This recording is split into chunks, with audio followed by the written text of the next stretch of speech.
Hello, कैसे हो आप सब? मैं उरिया स्वागत करती हूँ अपने नए ब्लॉग में। तो ये मैं एयरपोर्ट से मैं निकल रही हूँ और ये वाकई इतना बड़ा एयरपोर्ट है ना अबू धाबी का, कि मैं क्या बताऊँ। मतलब एक स्लाइड्स ख़त्म नहीं होता कि दूसरा स्लाइड आ जाता है और लोग तो उस पर खड़े होकर के जा रहे हैं।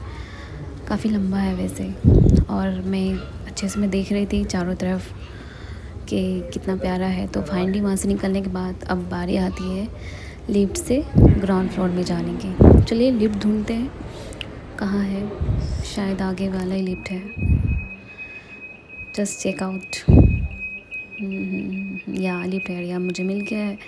अब चलती हूँ मैं लिफ्ट से सीधा ग्राउंड फ्लोर पे, जहाँ की मुझे इमिग्रेशंस एंड लगेज मिलेगा, जहाँ से मैं एग्जिस्ट कर सकूँ।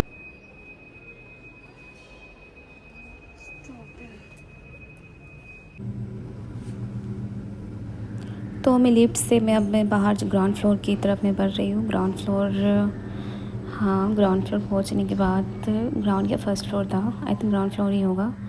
पहुँचने के बाद फिर बारी थी मेरी इमिग्रेशंस की। इमिग्रेशंस और जो भी सिक्योरिटी होते हैं, पर्स मोबाइल चेक होता है, जो भी होता है कि आपके पर्स में कुछ ऐसा वैसा सामान तो नहीं है, तो ये सब होता है। तो पहले तो इमिग्रेशन होगा, तो पहले पता करते हैं कि इमिग्रेशन कहाँ है एंड प्लीज ढूंढते हैं। Just check out. ढूंढते ढूंढते ढूंढते ढूंढते मिल जाओ मिल जाओ मिल जाओ मिल जाओ। और वहाँ के जितने भी स्टाफ्स थे ना, जितने भी सब थे, सब लोग बहुत प्यारे थे, बहुत सपोर्टिव थे और अच्छे से बताते थे और इंग्लिश में बताते थे। वो अपने लोकल लैंग्वेज में बिल्कुल भी नहीं बताते थे। तो ये देखो इमिग्रेशन की लाइन देखो कितनी लंबी लगी हुई है।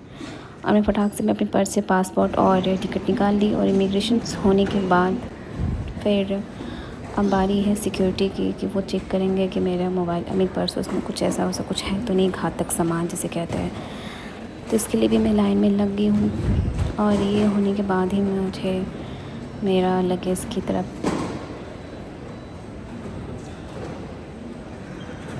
और सारे फॉर्मेलिटीज़ होने के बाद अब बारी थी लगेज की। तो मैं देखो, मैं इतनी बड़ी बुद्धू थी ना, कि मैं दूसरी फ़्लाइट वाली एरिया में जा कर के, दूसरे जोन में जा कर के मैं चेक कर रही हूँ कि मेरा लगेज कहाँ है। एक्चुअली फ़र्स्ट टाइम था और तो इसलिए मुझे इतना आइडिया नहीं था। फिर मैं लास्ट में ऊपर में पड़ी तो कुछ अरबी भाषा में लिखा हुआ था। फिर मैं वहाँ के लोकल स्टाफ से पूछी, अपने फ़्लाइट का नाम बताए, तो उन्होंने बताया कि मैम इस साइड में नहीं होगा, आपका लगेज कहीं और होगा।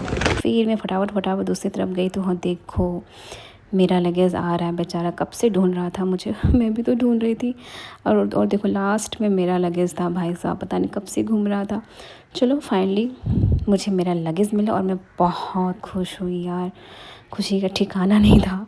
और जैसे मैं सोच रही थी कि लगेज लेने में बहुत टाइम लगता है, ये वो दिस दैट, हाँ वैसा था। इमिग्रेशन में थोड़ा टाइम लगा, अदरवाइज़ में तो ज़्यादा टाइम नहीं लगा मुझे।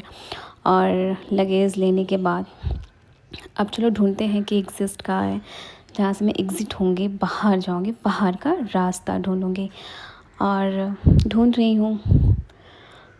जैसे कि मैंने बताया इतनी बड़ी एयरपोर्ट है ना, तो सब चीज़ देखना, ध्यान देना और देख देख के चलते रहना, उसकी अलग ही बात होती है। और देखो खुशी मेरे चेहरे की थोड़ी बहुत दिख रही है कि मुझे मेरा लगेज मिल गया फाइनली।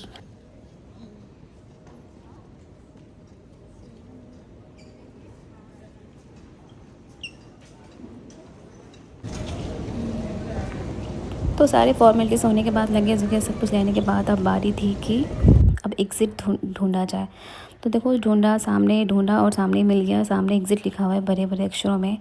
और ये आगे जो जा रही है ना बुर्का पहन करके, वो हमारे साथ ही फ़्लाइट में आई हुई थी।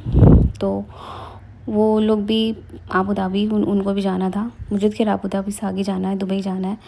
और तो फिर देखते देखते और फेस पे देखो मेरी स्माइल आ गई एग्ज़िट देखते हुए कि फाइनली अब मैं अपनी डेस्टिनेशन की ओर पहुंचने ही वाली हूँ। बस और कुछ कदम की दूरी है बस। ये देखो इतनी इतनी इनकी प्यारी सी बेटी है बार बार मुझे पीछे पलट के देख रही थी। और देखते देखते बाहर आ चुकी हूँ मैं। और यहाँ देखो टैक्सी एक लाइन से लगी हुई है। और सभी गाड़ी जो थी काफ़ी इंपॉर्टेंट थी, काफ़ी अच्छी अच्छी थी, ऐसी वैसी एकदम भी नहीं। और ये ट्रैफिक वाले थे जो कुछ कह रहे थे कि गाड़ी आगे से मिल जाएगी मैम। और फिर देखते देखते टैक्सी ली, टैक्सी में लगेज रखवाया और मैं टैक्सी वाले को प्रॉपर लोकेशन बताई, तो वहाँ से मैं निकल चुकी हूँ अपनी डेस्टिनेशन की ओर। और ये देखो एयरपोर्ट का एरिया बाहर से कुछ ऐसा नज़र आता है। और ये देखो कितना प्यारा लग रहा है ना एयरपोर्ट देखने में। लगेगा ही भाई साहब, लगेगा ही। और मैं बता दूँ, मैं कोलकाता से मैं पहले आबू धाबी आई हूँ, फिर आबू धाबी से मैं फिर दुबई के लिए निकलूँगी 3-4 दिन के बाद। चलिए अब मैं अपनी डेस्टिनेशन की ओर पहुँचने वाली हूँ। और कैसा लगा आपको ये मेरा ब्लॉग ज़रूर बताइएगा, और मैं पार्ट बाय पार्ट में शेयर करती रहूँगी। एनीवे मुझे बाहर निकल के आकर के मुझे इतना प्राउड वाली फीलिंग हो रही थी ना, क्योंकि मैं अपनी फैमिली की पहले एक से लड़की हूँ जो यूएई जा रही है, वो भी अकेले। इससे पहले मैं कभी डोमेस्टिक भी नहीं गई थी, तो उसके बाद तो फिर आना जाना लगा रहा का कंटिन्यू। चलिए फिर मिलेंगे आपसे किसी अनदर ब्लॉग में। और ये देखो सामने वाला बिल्डिंग कितना प्यारा लग रहा है ना, वाकई प्यारा लग रहा है। आप लोग भी कभी समय निकाल के आइए, यूएई घूमिए अपने फैमिली के साथ। बस 4 से 5 घंटा है, कब पहुंच जाओगे आपको पता ही नहीं चलेगा। चलिए अब लेते हैं अलविदा आपसे, फिर मिलूँगी पार्ट 4-5 में। तब तक के लिए जुड़े रहिए मेरे ब्लॉग से।